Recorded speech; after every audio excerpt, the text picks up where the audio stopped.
নানা ঘাত প্রতিঘাত অতিক্রম করে এতদূর এগিয়েছে দেশের অর্থনীতি। করোনা মহামারী, বন্যা, ঘূর্ণিঝড়ের মতো প্রাকৃতিক দুর্যোগ কিংবা মনুষ্যসৃষ্ট প্রতিবন্ধকতা কোনোটাই আটকাতে পারেনি অর্থনীতি ও উন্নয়নের চাকা।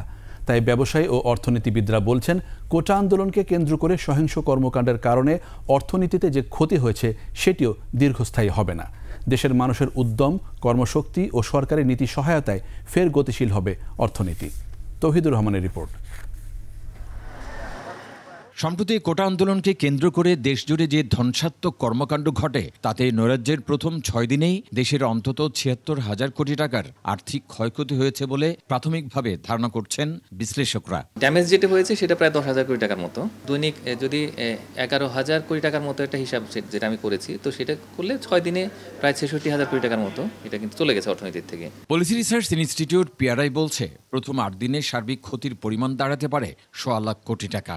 আমদানি রপ্তানি বাণিজ্যেও বড় ক্ষতির কথা বলছেন দেশের পোশাক খাতের উদ্যোক্তাদের সংগঠন বিজিএমইএ। যদি আমাদের এই প্রণোদনা এবং সোর্স ট্যাক্স দিয়ে আমাদের সহযোগিতা না করে, তাহলে কিন্তু আজকে এমনিতে চ্যালেঞ্জের মুখে আবার পুনরায় আজকে আমরা একটি আরো বড় চ্যালেঞ্জের মুখে পড়লাম।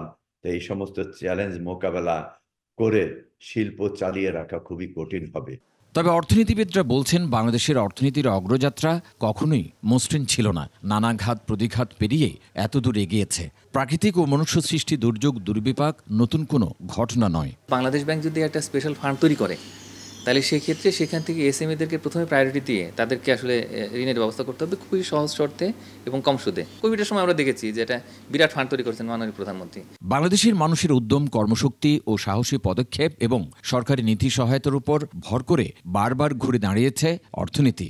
সাম্প্রতিক সহিংসতায় যে অর্থনৈতিক ক্ষতি হয়েছে সেটিও দীর্ঘস্থায়ী হবে না। বাংলাদেশের যে অতীত অভিজ্ঞতা রয়েছে এবং বাংলাদেশের যে একটা জাতীয় ঐক্য রয়েছে, সামাজিক পুঁজি রয়েছে, সেইটাই হচ্ছে আমাদের সবচেয়ে বড় ভরসার জায়গা, যেখানে ব্যবসায়ীরা অনেক সমস্যার মধ্যে তাদের হাল ছেড়ে দেননি কখনো, এবং সরকারও সবসময় ব্যবসায়ীদের পাশে থেকেছেন, জনগণের পাশে থেকেছেন।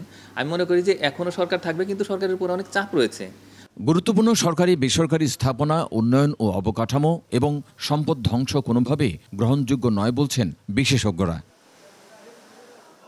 তৌহিদুর রহমান, ২১ টেলিভিশন, ঢাকা।